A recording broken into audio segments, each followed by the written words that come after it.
नमस्कार दोस्तों। एफआई के weekly programme talk with an expert के इस एपिसोड में आप सबका स्वागत है।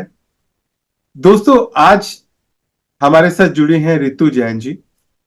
रितु जैन जी सबसे पहले एक हमारे लिए इंस्पिरेशन है, एक एज अ वुमन, क्योंकि ये एफआई के साथ भी जुड़ी हैं और अपनी सर्विसेज दे रही हैं as a volunteer, as a member.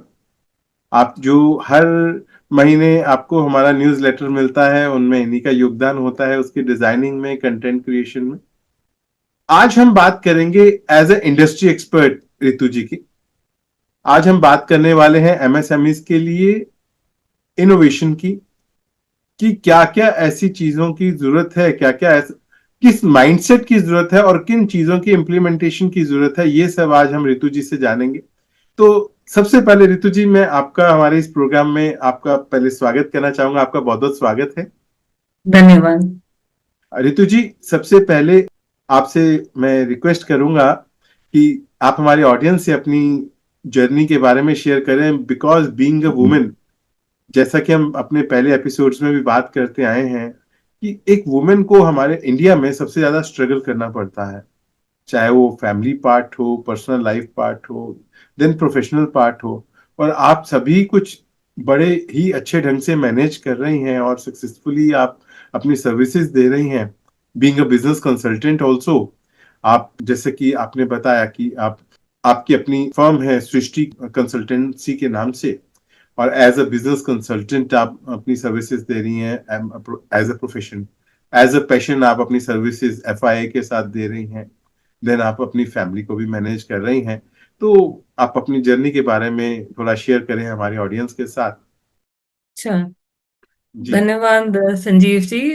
सबसे पहले तो मुझे ये यहाँ पे बुलाने के लिए और आपके ऑडियंस से बात करने का एक मौका देने के लिए बहुत बहुत धन्यवाद। मैं एफआईआई और आपकी शुक्रगुजार हूँ उसके लिए।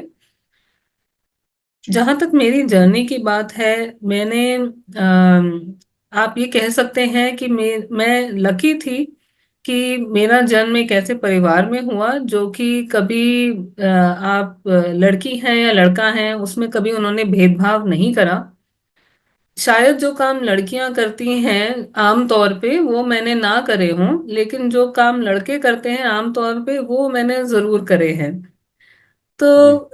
ऐसा मेरा शुरुआत रहा। तो शुरू से ही मेरा जो रुझान था वो बिजनेस की ओर से था, because coming from a business family. तो लेकिन मैंने अपना करियर शुरू करा लार्ज एमएनसीज के साथ जॉब में। करीब काफी कंपनीज के साथ काम करने के बाद फिर मुझे लगा कि अब वो एक स्थान आ गया है हमारे करियर में कि अब आपने सीख लिया है काफी कुछ। हालांकि सीखने की कोई उम्र नहीं होती, सीखने की कोई लिमिट नहीं होती, लेकिन एक अब ऐसा लगने लगा, एक ऐसा पड़ाव आया है कि अब अपना योगदान हम और चीजों में भी दे सकते हैं। जैसे कि क्योंकि मेरा रुझान बिजनेस की ओर ज्यादा था और मुझे ऐसी अपॉर्चुनिटीज मिली कि मैं अलग अलग तरह के अलग अलग साइजेस के बिजनेस के साथ काम करूं, तो मैंने सोचा कि क्यों ना इसी को, अपने पैशन को ही अपना बिजनेस बना लिया जाए। और जहां तक मेरी फैमिली का सवाल है, मेरी फैमिली ने मुझे मेरे हर डिसीजन में हमेशा बहुत सपोर्ट करा है। तो मेरे लिए ये ट्रांजिशन आप समझ लीजिए बहुत ही आसान रहा है। एंड शायद उतना दिक्कत भरा नहीं रहा, एंड थोड़ा काफी स्मूथ रहा है। और यही मैं चाहती हूँ कि जो मौके मुझे मिले वो और लोगों को भी मिले। और उसी के तहत जो हमारा एज अ बिजनेस कंसल्टेंट जो मैं काम करती हूँ, मैं काफ़ी वुमेन एंटरप्रेन्योर्स के साथ भी काम करती हूँ कि जहाँ पे उनको थोड़ी दिशा की आवश्यकता होती है मैं उनको भी सपोर्ट करती हूँ। तो यही मेरा जर्नी रहा है पिछले 20-25 साल का। और अब मैं, जैसे आपने बताया, कि अब मैं बतौर बिजनेस कंसल्टेंट अपनी सेवाएं दे रही हूँ और एफआईआई के साथ भी अपनी सेवाएं सीएसआर में दे रही हूँ। जी। तो आपने अपनी जो पैशन से प्रोफेशन तक की जर्नी बताई, मुझे मुझे पूरी आशा है हमारे दर्शकों को, हमारे ऑडियंस को अच्छा लगा होगा और एक मोटिवेशन मिला होगा। जैसे कि आज हम बात करने वाले हैं एमएसएमईज के बारे में और उनके चैलेंजेस के बारे में। बिकॉज काम तो सभी कर रहे हैं, लेकिन कहीं ना कहीं आकर वो अटक जाते हैं या वो आगे ग्रो नहीं कर पाते। तो ऐसे कौन से टॉप मोस्ट ग्रोथ चैलेंजेस हैं जो एमएसएमईज फेस करते हैं, ये आप हमारे ऑडियंस से शेयर करें और आगे उसका सॉल्यूशन भी फिर हम शेयर करेंगे अपने ऑडियंस के साथ। श्योर। सी, जो मैंने ऑब्जर्व करा है, जो मेरा ऑब्जर्वेशन रहा है इतने सालों में, वो मैंने ये चीज देखी है कि सबसे ज्यादा जो एक बड़ा चैलेंज जो आज के दिन एमएसएमईज फेस करते हैं वो है स्टेइंग रेलेवेंट। आज का जो मार्केट है और आने वाला जो मार्केट है, अगर आपका बिजनेस उससे रेलेवेंट नहीं है तो धीरे ही धीरे आपका जो ग्रो, आपको अगर शायद कुछ परसेंट आपको लगेगा कि आप ग्रो कर रहे हैं, लेकिन इंडस्ट्री जिस रेट से ग्रो कर रही है, अगर आप उस रेट से ग्रो नहीं कर पा रहे हैं तो धीरे धीरे आपका शॉर्टफॉल बढ़ता जाएगा। तो स्टेइंग रेलेवेंट जो है वो आप अगर आज प्लान करेंगे तो आप पीछे रहेंगे। आप अगले 2 3 5 साल का प्लान करेंगे तब जाके आप मार्केट के साथ कैचअप कर पाएंगे, क्योंकि जो लोग पहले कर चुके हैं वो ऑब्वियसली आपसे थोड़े से आगे बेहतर हो जाएंगे। तो ये एक चीज है जो मुझे लगता है कि एक काफी बड़ा चैलेंज है। एंड वो हम बात करेंगे कि कैसे उसको ओवरकम कर सकते हैं। और दूसरा चैलेंज जो मैंने देखा है वो ये है कि सही फाइंडिंग द राइट टैलेंट। आपको जो माइंडसेट हम कह रहे हैं कि आपको आगे रेलेवेंट रहने के लिए जो फ्यूचर प्लानिंग करनी है, उसके हिसाब से क्या आपके पास मैन पावर है, और क्या आपकी मैन पावर जो है वो ट्रेन्ड मैन पावर है। अगर ट्रेंड है तो क्या उनकी अपस्किलिंग उसी सेम रेट से हो रही है जिस रेट से मार्केट में चेंजेस आ रहे हैं। और अगर ये भी हो रहा है तो क्या आप उनको रिटेन कर पा रहे हैं। ये चीजें जो हैं ये बहुत इंपॉर्टेंट हो जाती हैं, क्योंकि अगर आपने सब प्लानिंग तो कर ली लेकिन अगर उनको एग्जीक्यूट करने के लिए आपके पास टीम सही नहीं है तो अगेन आप कहीं ना कहीं पीछे रह जाएंगे। और तीसरी चीज जो मैंने ऑब्जर्व करी है कि एक माइंडसेट होता है कि हम इससे बेहतर और क्या बनाएं, या इतना तो हमने कर लिया, अब इससे ज्यादा हम क्या करें। उसके बजाय अगर हम एक अपना माइंडसेट इस चीज पे रखें, इसके आगे जाने के लिए अब मुझे क्या करना पड़ेगा, या इससे बेहतर बनाने के लिए अब मुझे क्या चाहिए या क्या करना पड़ेगा। ये दो अलग अलग नैरेटिव्स हैं। अगर आप यही सोचते रहेंगे कि ये मेरा बेस्ट है, तो ये आप सोच रहे हैं, लेकिन मार्केट में कंपटीशन बहुत है। आई एम श्योर कि आप ऐसा कोई फील्ड आज के दिन है नहीं जहां पे आप कहें कि कंपटीशन कम है। नहीं, बिल्कुल, तो आप ये बिल्कुल सही कह रही हैं कि कंपटीशन, आप सोचो कि मैं ये नया स्टार्ट करूंगी और उसमें आपको इतना कंपटीशन मिलेगा, हर चीज में कंपटीशन है, तो आप बिल्कुल सही कह रही हैं। जी। वही चीज है कि अगर आप कंपटीशन से अगर आपको आगे 2 कदम आगे रहना है तो आपको अपने ही स्टैंडर्ड्स को बीट करना पड़ेगा, सो दैट आप उसके रेपरकशंस आते हैं। आप आगे आगे देखेंगे आपकी प्राइसिंग जो आप डिमांड कर पाते हैं, आपकी कैपेसिटी जो आप डिमांड कर पाते हैं, जो आप क्वालिटी आप दे पाते हैं, कस्टमर्स जो वापस आते हैं, ये पूरा साइकिल होता है। ये सारी कोरिलेटेड होती हैं चीजें आपस में। जी। तो अगर अपने स्टैंडर्ड्स आप बीट करते रहते हैं तो वो चीज आप उस साइकिल को आप आगे बढ़ा पाते हैं। तो ये कहीं ना कहीं माइंडसेट थोड़ा सा मुझे लगता है कि अगर चेंज होगा तो हम बहुत तरक्की कर सकते हैं देश में। देखिए, जैसे अभी आपने कंपटीशन की बात की, ऐसा शायद ही कोई ऐसा ट्रेड होगा या कोई ऐसी सर्विसेज होंगी जिसमें कंपटीशन ना हो। और राइट। आज के काम करने के तरीकों में और माइंडसेट में और आज से कुछ साल पहले का अगर हम देखें तो जमीन आसमान का फर्क है। पहले का माइंडसेट और आज का माइंडसेट में बहुत ज्यादा फर्क है। और एक मतलब ड्रेस्टिक चेंज है, मतलब छोटा मोटा चेंज नहीं है, ड्रेस्टिक चेंज है। बट स्टिल इस फाइट में फिर भी लोग पीछे रह रहे हैं, आगे नहीं बढ़ पा रहे हैं, कहीं ना कहीं आके स्टक हो रहे हैं। अब अगर हम यहाँ पे बात करें कि जैसे आपने बताया कि उनको अपना माइंडसेट चेंज करना होगा, क्रिएटिविटी की बात करते हैं कि क्रिएटिविटी आनी पर चाहिए, मार्केट से हटके क्या कर सकते हैं, वो क्या चीज डिलीवर कर रहे हैं, वो जैसे आने वाले 5 साल की प्लानिंग के बता रहे हैं कि अगर हमें सस्टेन करना है तो एटलीस्ट आगे के फ्यूचर के 5 साल का हमें हमारे पास एक विजन होना चाहिए। लेकिन आज आप ये देखिए, कंपटीशन की वजह से मार्जिन इतने कम हो गए हैं कि लोग इतना, और ये सब इनोवेशंस के लिए एक अलग से रिसोर्स रखना एक मतलब हाईली कॉस्टली है आज की डेट में।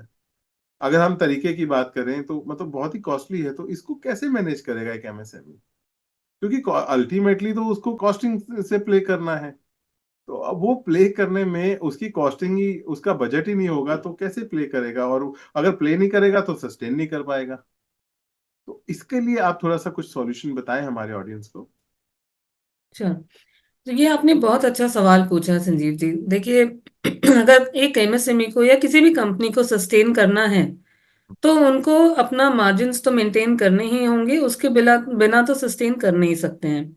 और कॉस्ट प्रेशर्स भी हमेशा, जैसे जैसे समय आगे बढ़ेगा, कॉस्ट प्रेशर्स भी बढ़ते ही हैं, कम नहीं होते हैं कभी।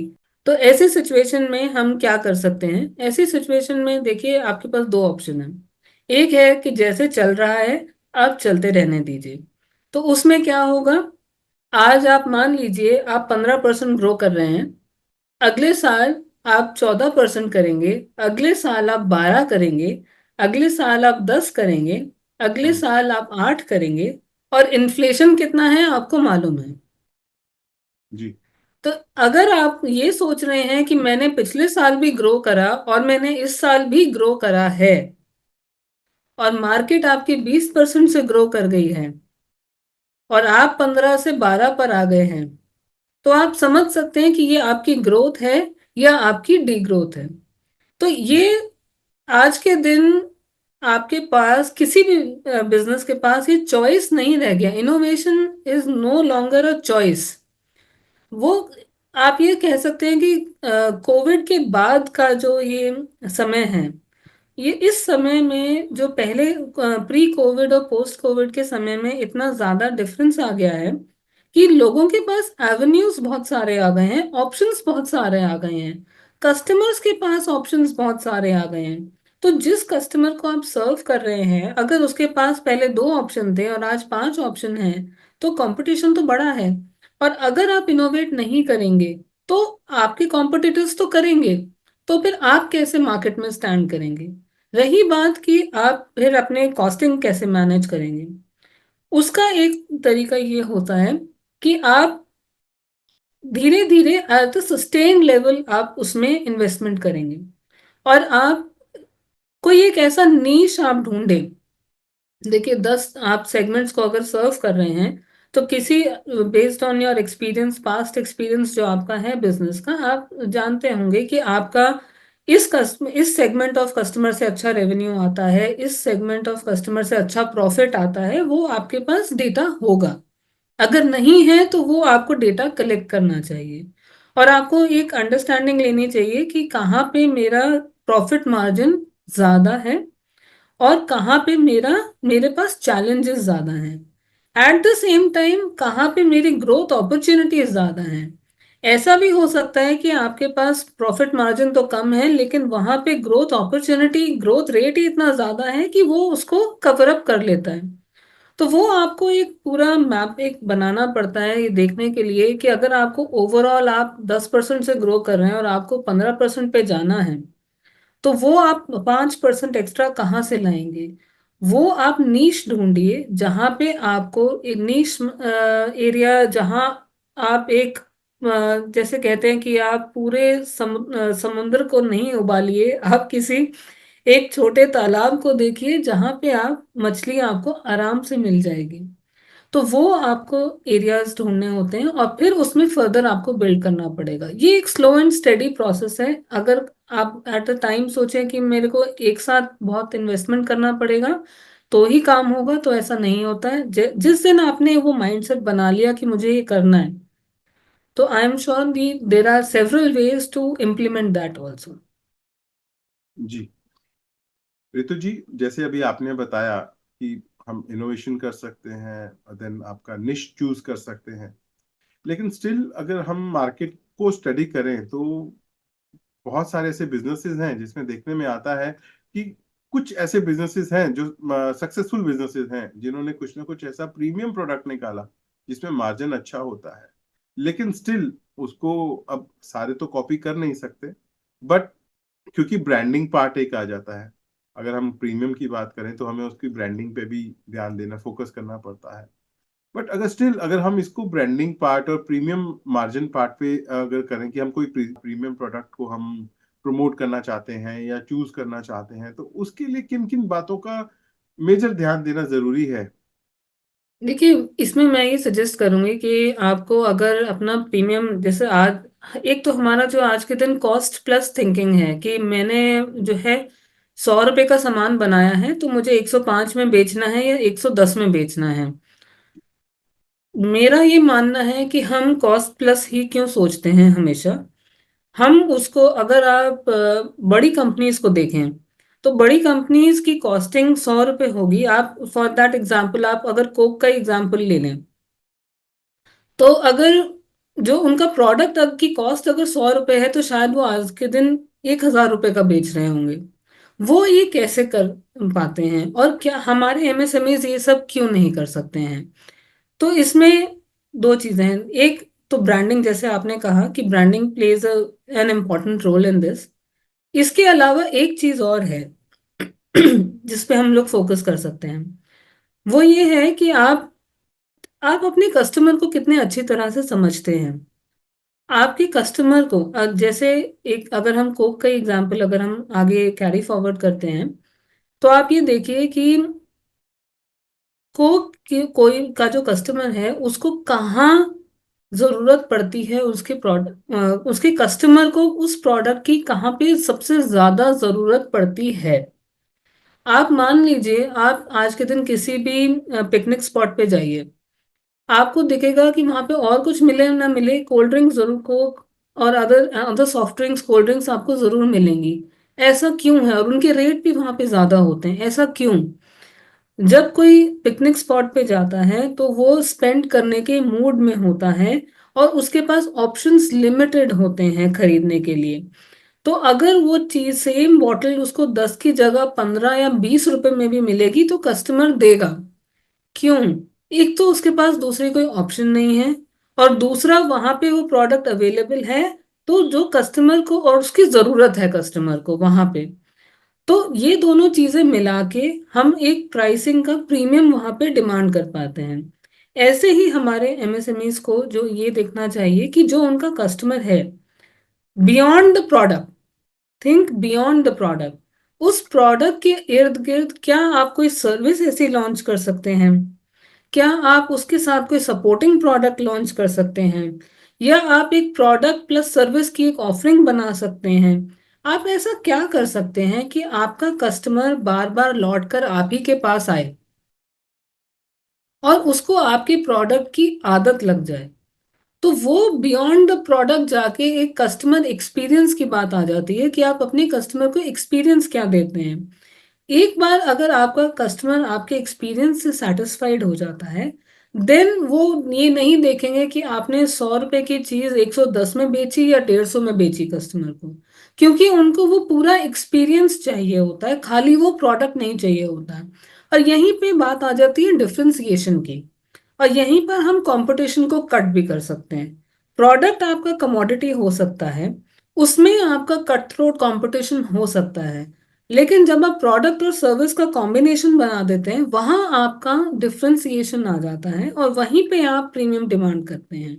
तो ये, अगर आप ये मिक्स एंड मैच आपको अपने कस्टमर सेट, जो भी आपका टारगेट कस्टमर है आपके प्रोडक्ट्स का, वो आपको उसके हिसाब से डिजाइन करना पड़ता है। एंड वो करके you can demand a good premium from your customers.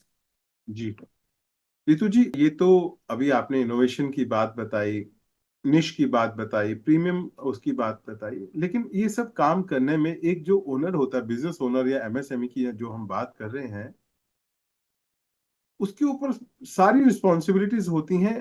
तो एक अकेला इंसान ये सब नहीं कर सकता। और सबसे बड़ा चैलेंज टीम को डेलीगेट करने में आता है, टीम को चूज करने में आता है कि किसको किस काम के लिए रखें। तो लेकिन अब हर बात को एक बिजनेस पॉइंट ऑफ व्यू से भी वो हर बात हर किसी से नहीं कर सकता। तो ऐसे में आप डेलीगेट करनी है या टीम चूज करनी है, ऐसे में आप क्या उसमें एडवाइस करेंगे कि हमें, मतलब एक एमएसएमई को क्या करना चाहिए इस पॉइंट पे प्रोडक्टिव रहने के लिए और ग्रोथ करने के लिए, जो उसको टीम की सपोर्ट चाहिए वो कैसे ले वो। आपने बिल्कुल सही पकड़ा है संजीव जी। ये एक बहुत बड़ा चैलेंज है बिजनेस ओनर्स के लिए कि वो कहाँ पे अपना टाइम लगाएं और कहाँ पर अपना टाइम ना लगाएं। जी क्योंकि कस्टमर की, अगर हम एमएसएमईज की स्पेसिफिकली बात करें तो जो जितनी समझ बिजनेस ओनर्स को होती है कस्टमर्स की, शायद उतनी उनकी टीम में किसी और को ना हो। तो जी। ऐसी, depending upon situation to situation, but usually ऐसा देखा गया है। तो एक ऐसे में, सॉरी सॉरी, मैं एक बीच में इंटरप्ट करूंगा, एक पॉइंट और ऐड करूंगा मैं। एक बिजनेस ओनर अगर कोई काम 5 मिनट में करता है, उसको वही काम अपने स्टाफ को डेलीगेट करेगा, वो स्टाफ 4 घंटे में करेगा, तो बिजनेस ओनर बहुत बार ऐसा सोचता है कि ये काम मैं खुद ही कर लूं। बिल्कुल। राइट।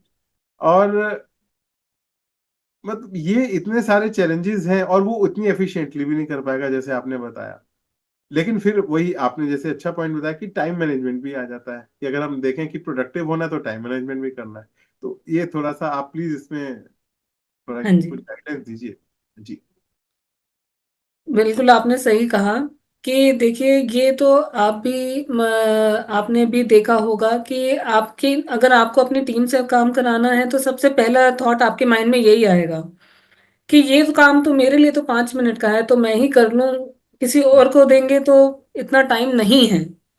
जी। तो यहाँ पे आ जाती है बात कि ये शॉर्ट टर्म व्यू हो गया।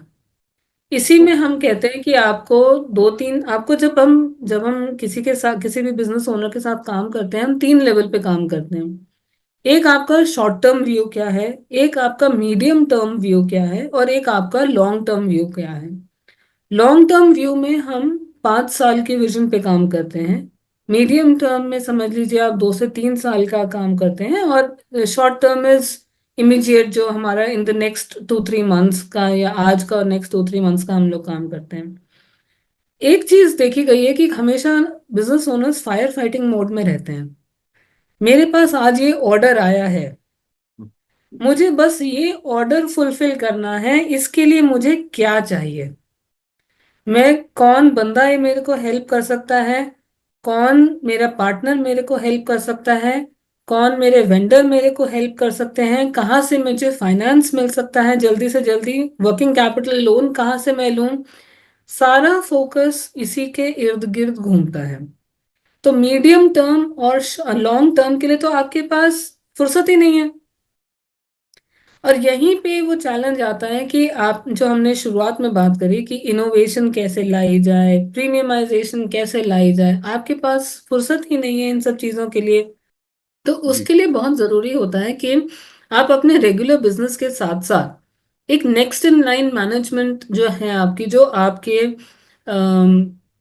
जो रोजमर्रा के काम है, जो ऑपरेशंस के काम हैं, जैसे आप किसी भी कंपनी में हायरिंग के लिए एचआर रखते हैं, मार्केटिंग रखते हैं, आप फॉर मार्केटिंग पर्पसेस, ऑपरेशंस में कोई है आपके पास, डेली डिस्पैचेस के लिए कोई है आपके पास, और कोई रिस्पॉन्सिबल है, पर्सन है जो कि इन सबको ओवरसी कर सके। तो वो आप इन हाउस भी कर सकते हैं और बाहर से भी किसी को ला सकते हैं। वो एक कॉल है जो कि बिजनेस ओनर को लेना पड़ता है कि आप इन हाउस, कोई आपके पास कोई ऐसा पर्सन अवेलेबल है जिसको आप प्रमोट करके, अपग्रेड करके, अपस्किल करके over a period of time, कि ये इमीडिएट नहीं होता है। आपने आपके पास कोई ऐसे एम्प्लॉय हैं, आपके पास कोई ऐसे स्टाफ हैं जिनको आप अगले 2 4 5 साल में ट्रेन करके उस लेवल पर ला सकें कि वो आपकी गैर मौजूदगी में आपके ऑपरेशंस को संभाल सकें। ये आपको एक धीरे धीरे बिल्ड करना पड़ेगा। रितु जी, जैसे आपने बताया निश के बारे में बताया, प्रीमियम उसमें हम कैसे जा सकते हैं उसके बारे में बताया। तो एक एज अ बिजनेस ओनर, एक बिजनेस ओनर के ऊपर इतनी रिस्पॉन्सिबिलिटीज होती हैं, चाहे वो जैसे आपने बताया क्रिएटिविटी की भी जो कमी है, इनोवेशन की कमी है, उसके अलावा बिजनेस ऑपरेशंस हैं, प्रोडक्शन है, डिस्पैच है, मतलब हर जगह, मतलब एक बिजनेस ओनर जो है उसकी इतनी रिस्पॉन्सिबिलिटीज होती है, उसमें वो कहीं ना कहीं वो चीजें लैक कर जाती हैं, चाहे वो लैक ऑफ टाइम की वजह से कह लीजिए या लैक ऑफ मैनेजमेंट की वजह से कह लीजिए। उसको एक टीम हायर करनी पड़ेगी। बट वो जो टीम है, राइट टीम और टीम में फर्क होता है, क्योंकि जहाँ टीम की बात आती है वहां पे अगर बिजनेस ओनर सोचता है यार मैं तो काम 5 मिनट में कर लेता हूँ, स्टाफ को 4 घंटे भी फॉलो अप करते रहो तो भी वो नहीं करता। तो ये सारे चैलेंजेस हैं। तो कैसे वो चीजों को स्ट्रीमलाइन करे, टीम को कैसे डिसाइड करे, वो टीम को सिलेक्शन में, उसको आगे ऑपरेशन में कैसे टीम की हेल्प ले, बिकॉज उसको आगे अगर लॉन्ग टर्म की बात करें, जैसे आपने बताया कि 5 साल का विजन लेकर चलना है उसको, उसके ऊपर भी प्लान करना है। तो थोड़ा सा बताएं कि वो कैसे बैलेंस करे इस चीज को, और किन किन बातों का उसको स्पेशली ध्यान रखने की जरूरत है स्टाफ के लिए। तो बहुत सही सवाल पूछा है आपने संजीव जी। ये सच में एक बिजनेस ओनर के लिए एक ओवरवेलमिंग सिचुएशन हो जाती है कि मैं कहाँ कहाँ जाऊं और मैं क्या क्या करूं। जी। और ऑब्वियसली फिर आपका फोकस उन्हीं चीजों पे जाता है कि मुझे आज बिजनेस कहाँ से मिल रहा है, मेरे पास आज कैश फ्लो कहाँ से आ रहा है। तो ऑब्वियस सी बात है कि आपका फोकस उन्हीं चीजों पे ज्यादा रहेगा कि मैं अपने ऑपरेशंस को स्मूथली चला पाऊं, तो उसके लिए आपको इनकमिंग कैश फ्लो तो चाहिए ही चाहिए। तो जहां से वो आ रहा है आप उसी पे ज्यादा फोकस करोगे। लेकिन अगर आप, वो बात हो गई ऑपरेशंस की, आपके डेली ऑपरेशंस जो हैं, वो जब जब तक बिजनेस ओनर का इन्वॉल्वमेंट ऑपरेशंस में मेजॉरिटी ऑफ द टाइम रहेगा, तब तक आप ये सेफली कह सकते हैं कि ग्रोथ भी आपकी लिमिटेड रहेगी। क्योंकि जब भी हम किसी बिजनेस के साथ काम करते हैं, हम 3 लेवल पे काम करते हैं। एक शॉर्ट टर्म विजन पे, शॉर्ट टर्म गोल्स, जो कि आपके immediate in the next 2 3 months level पे रहता है। एक आपका मीडियम टर्म गोल रहता है जो कि in the next 2 to 3 years रहता है। और एक आपका लॉन्ग टर्म गोल्स रहते हैं जो आपका विजन है इन द नेक्स्ट 5 years, आप अपनी कंपनी को कहाँ लेके जाना चाहते हैं। एंड आप चाहे आप खुश होके माने या दुखी होके माने, लेकिन सच्चाई यही है कि आपको तीनों पे काम करना है और तीनों पे आज ही काम करना है। ये कैसे संभव है? नेक्स्ट क्वेश्चन यही है कि ये कैसे संभव हो सकता है। मैं कहाँ, वही सवाल कि मैं एक इंसान में क्या क्या करूं। तो that is where it becomes important कि हम एक नेक्स्ट इन लाइन मैनेजमेंट अपनी प्रिपेयर करें। क्योंकि देखिए, जैसे आपने ये भी कहा कि मैं तो ये काम 5 मिनट में कर लेता हूँ, स्टाफ को 4 घंटे लगते हैं, वो भी फॉलो अप कई करने पड़ते हैं उसमें भी, तो वो भी काम नहीं चल सकता है। तो ये एक स्लो एंड स्टेडी प्रोसेस है जो कि आपको over a period of time build करना पड़ता है कि आपको नेक्स्ट इन लाइन जो हो वो आपका भरोसेमंद भी होना चाहिए, केपेबल भी होना चाहिए, और वो मैनेज कर पाए और टीम आपकी उनकी सुने, वो भी होना चाहिए। तो तीनों चीजें होनी चाहिए, तो वो एक दिन में नहीं हो सकता है। एक दिन में अगर आपको करना है तो आप बाहर से जो क्वालिफाइड पर्सन हैं, जो क्वालिफाइड प्रोफेशनल हैं उस पर्टिकुलर फील्ड के, आप उनको हायर कर सकते हैं। But in most of the cases that may turn out to be very expensive. तो वो अगर आपको अपने एक्सपेंसेस भी मैनेज करने हैं तो आप कैसे करें? तो ये आपको फिर स्टडी करना पड़ेगा या ऑब्जर्व करना पड़ेगा या स्लो एंड स्टडी बिल्ड करना पड़ेगा कि मेरे को अपनी कंपनी में आज ऑपरेशंस चलाने के लिए किस तरह की स्किल सेट की जरूरत है। मीडियम टर्म में मैं जो अपनी कंपनी की ग्रोथ देख रहा हूं, उसके लिए मुझे किस तरह की स्किल सेट की जरूरत है, और लॉन्ग टर्म में मैं कहाँ लेके जाना चाहता हूँ, उसके लिए मुझे क्या क्या रिसोर्स, वहां सिर्फ स्किल सेट नहीं चाहिए, वहां पे बहुत सारी चीजें चाहिए। तो वहां पे मैं कहूंगी कि आपको किन किन रिसोर्सेज की जरूरत है, आप वो एक प्लानिंग करिए, आप एक लिस्ट बनाइए to, as a first step. आप एक लिस्ट बनाइए कि आप कहाँ जाना चाहते हैं, और उसके लिए आपके जितना आप सोच पा रहे हैं आपको किन किन रिसोर्सेज की आवश्यकता है। सबसे पहले आप ऑपरेशंस को अपने सिर से हटाएंगे, और उसके लिए जैसे मैंने कहा कि आप स्लोली एंड स्टेडिली आप बिल्ड करिए, अपनी टीम में कैपेबिलिटी बिल्ड करिए। जो स्किल गैप आप आइडेंटिफाई करते हैं, या तो आप जो कंसर्न पर्सन हैं आप उनको प्रमोट करिए over a period of time, धीरे धीरे उनको अपस्किल करिए, उनको प्रमोट करिए। कोई ट्रेनिंग की आवश्यकता है तो आप उनको ट्रेनिंग दिलाइए। अगर उनको सपोर्टिंग हैंड की जरूरत है तो आप उनको सपोर्टिंग हैंड दिलवाइए। अगर नंबर ऑफ मैन पावर की रिक्वायरमेंट है तो आप उसको सॉल्व करिए। स्लो एंड स्टेडी तरीके से करिए तो आपका प्रॉफिटेबिलिटी पे भी इम्पैक्ट नहीं पड़ेगा, और ऑपरेशंस में धीरे धीरे आपका इन्वॉल्वमेंट भी कम होगा। हाँ, इसके साथ एक चीज की और बहुत सख्त आवश्यकता है, वो है प्रोसेसेस। जी। अगर आप प्रोसेस डिफाइन और सेट नहीं करेंगे तो बाकी आप मैन पावर ले लीजिए, स्किल सेट ले लीजिए, वो सब होने के बावजूद भी कहीं ना कहीं सिस्टम फेल हो ही जाएगा। और जहां सिस्टम फेल हुआ आप फिर सबसे पहले जो है फायर फाइटिंग मोड में आ जाएंगे, क्योंकि आपको कैश फ्लो तो अपना मेंटेन करना ही करना है, वो तो नॉन नेगोशिएबल है। जी। तो उसके लिए आप प्रोसेस अपना डिफाइन करिए। आपका जो भी चाहे वो प्रोडक्शन का हो, चाहे वो डिस्पैच का हो, चाहे वो मार्केटिंग का हो, जिस भी फील्ड का हो, जिस भी डोमेन का हो, हर एक डोमेन का आप एक प्रोसेस डिफाइन करिए, और अपने स्टाफ के साथ शेयर करिए, उनको ट्रेन करिए उस प्रोसेस में। और धीरे धीरे जैसे जैसे आप समय के साथ उस प्रोसेस को फॉलो करेंगे उसको इम्प्रूव करिए। कंसिडरिंग जो न्यू चेंजेस आपके लाइन में आ रहे हैं, आपके मार्केट में आ रहे हैं, आपकी कंपनी में आ रहे हैं, उन सब चीजों को ध्यान में रखते हुए उन प्रोसेसेस को आपको अपग्रेड भी करना है। जितना ज्यादा आप हर चीज को प्रोसेस ओरिएंटेड करेंगे, आप मान लीजिए उतना ही आपके सर से रोज आपके फोन कॉल्स, अगर जो जिस अच्छा, एक बिजनेस ओनर्स के साथ बड़ी एक ये प्रॉब्लम होती है कि मेरा फोन तो हमेशा बजता रहता है। अब मैं फोन देखूं या काम करूं? अच्छा, फोन में सारे इंपॉर्टेंट फोन कॉल्स हैं, मैं किसको मना करूं? क्योंकि अगर मैंने फोन अटेंड नहीं करा तो काम रुक जाएगा। तो फोन अटेंड करना भी जरूरी है। तो उसमें आप ये देखिए, कोई भी जो भी बिजनेस ओनर्स, जो भी हमारे ऑडियंस सुन रहे हैं, वो एक चीज को मैं उनसे रिक्वेस्ट करूंगी कि वो एनालाइज करें।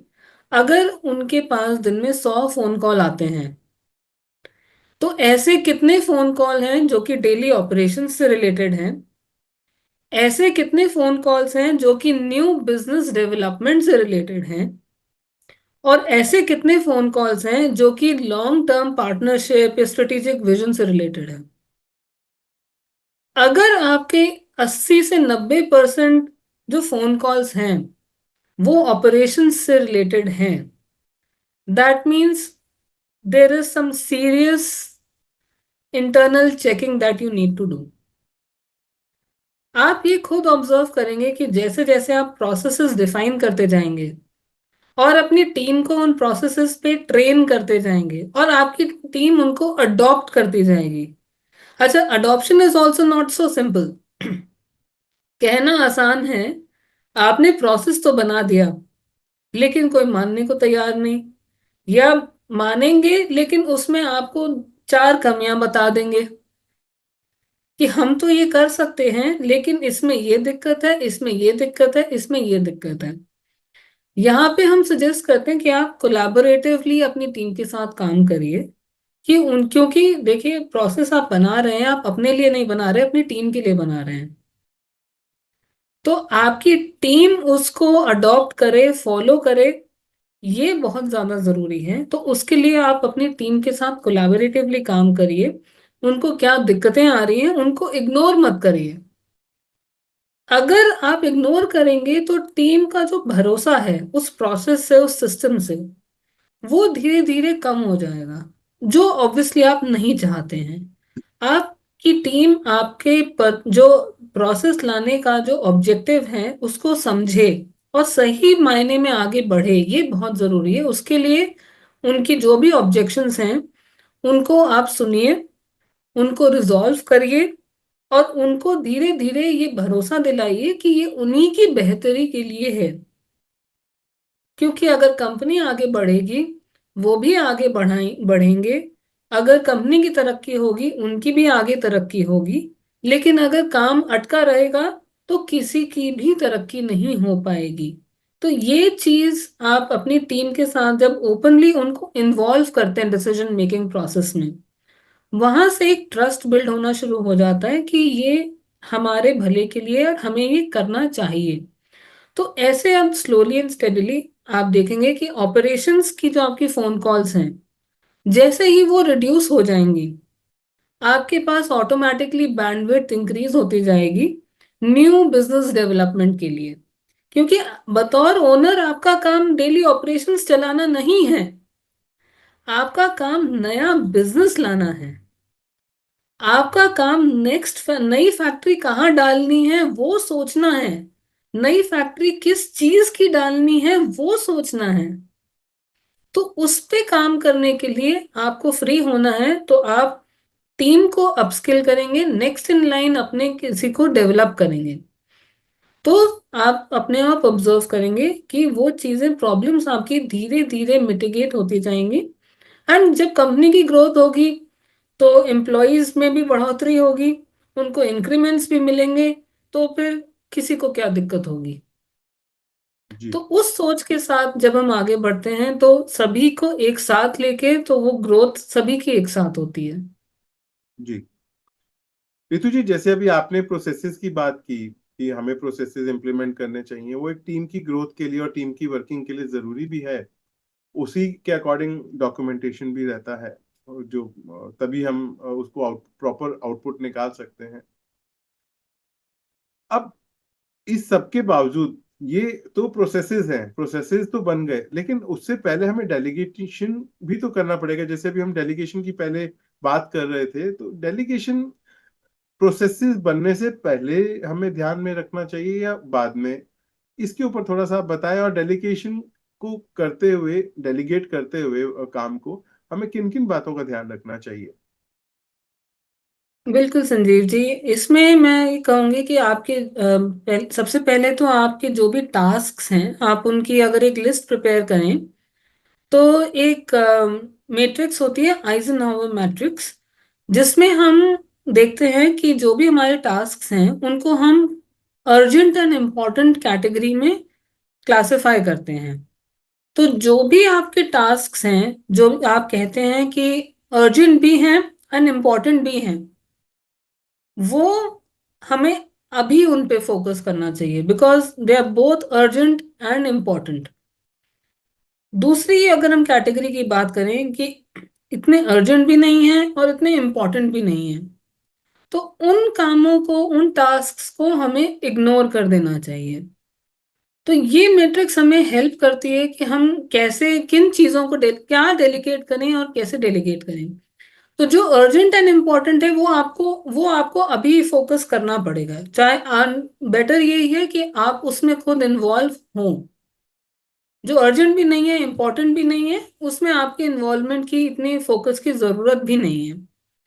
फिर होता है कि वो अर्जेंट नहीं है लेकिन इम्पोर्टेंट है, तो उसके उन कामों को हम सजेस्ट, जो आइजनहावर मैट्रिक्स है वो सजेस्ट करती है कि आप उनको शेड्यूल करिए।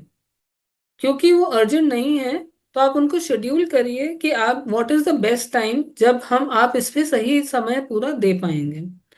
और लास्ट होता है जो कि इम्पोर्टेंट तो इतना नहीं है लेकिन अर्जेंट बहुत है, वो टास्क हम कहते हैं कि आपको डेलीगेट कर देने चाहिए। वो आपकी टीम को टेकअप करने चाहिए, उसमें आपका इन्वॉल्वमेंट जरूरी नहीं है, बिकॉज वो इतने इंपॉर्टेंट नहीं है। लेकिन कुछ काम होते हैं जो कि अर्जेंट होते हैं, आपको टाइम पे करने ही करने हैं। ऐसे कामों को सबसे पहले आपको डेलीगेट करना चाहिए। तो इससे हमें पता चलता है कि किन कामों को हमें खुद करना है और किन कामों को हमें डेलीगेट करना है। तो ये मेरा सुझाव रहेगा। तो दोस्तों, आज रितु जी ने आपको 100x फॉर्मूला दे दिया। आप जो उलझे रहते हैं देसी अपना सिंपल टर्म्स में अगर बात करें, हम टेक्निकल टर्म्स की बात नहीं करें, तो जो सबसे बड़ी बात है कि कैसे डेलीगेशन करना है, और जो हमारा सवाल है कि यार मैं तो 5 मिनट में सब काम कर लेता हूँ और मेरे स्टाफ को 4 घंटे लगते हैं, तो आपको एक बहुत ही अच्छा सॉल्यूशन, बहुत ही अच्छा फॉर्मूला आज रितु जी ने दे दिया है।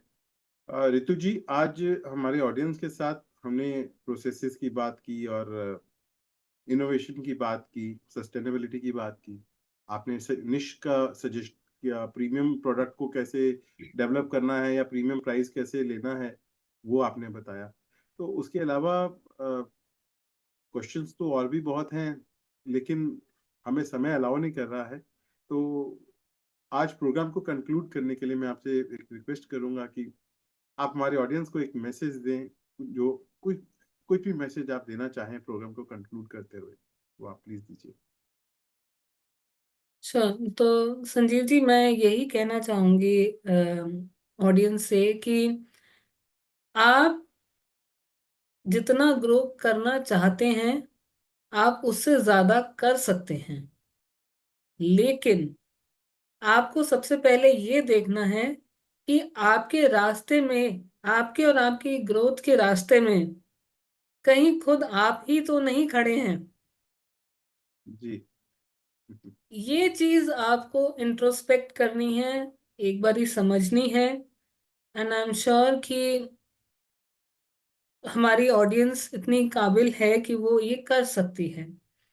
एंड वो उससे आपको ऑटोमेटिकली आंसर्स मिलने लग जाएंगे। And I am wishing everyone all the very best. And that's what I would like to say. Thank you Ritu ji. दोस्तों, आज रितु जी ने हमें बताया कि कैसे हम अपने बिजनेस में इनोवेशंस और ला सकते हैं, और निश हम कैसे क्रिएट कर सकते हैं, प्रीमियम प्राइसिंग कैसे हम जनरेट कर सकते हैं। लेकिन इसके बावजूद जो हमारे इस सीरीज में, भारत के आजादी के 100 वर्ष के सीरीज में, जो हम हर बार आप सब लोगों से शेयर करते हैं, आज रितु जी के थ्रू भी हम शेयर कर रहे हैं। जैसे रितु जी ने बताया, भले ही कंपटीशन है, लेकिन उसके अलावा आज ऐसा दौर है जब आपके पास रिसोर्सेज की कमी नहीं है, मेंटरशिप की कमी नहीं है। कमी है तो अपनी सोच बदलने की और इम्प्लीमेंटेशन की। उसके अलावा सब कुछ है आज हमारे पास। सपोर्ट सिस्टम भी है, रिसोर्सेज भी हैं, मेंटरशिप भी है। जहां आपको गाइडेंस चाहिए, हर चीज आपको गाइड मिलेंगे। आपको हर लेवल पे कोचेस मिलेंगे, जो आज से कुछ साल तक पहले तक शायद नहीं अवेलेबल थे, या वो विजिबल नहीं थे, हमारी पहुंच से बाहर थे। लेकिन आज सब कुछ हमारी पहुंच के अंदर है। जरूरत है तो हमारे माइंडसेट को बदलने की और इम्प्लीमेंटेशन करने की। तो इसी उम्मीद से आज इजाजत चाहूंगा कि आप, आज रितु जी का एक मैसेज आपको मिला और रितु जी से बहुत कुछ सीखने को मिला। अगर आपका कोई भी सवाल, कोई भी क्वेरी है, आप हमारी वेबसाइट fii.org.in पर आकर रेज कर सकते हैं, हम उसका आंसर देंगे। और आज के लिए बस इतना ही। अगले हफ्ते हम फिर मिलेंगे एक नए गेस्ट स्पीकर के साथ। तब तक के लिए नमस्कार। नमस्कार।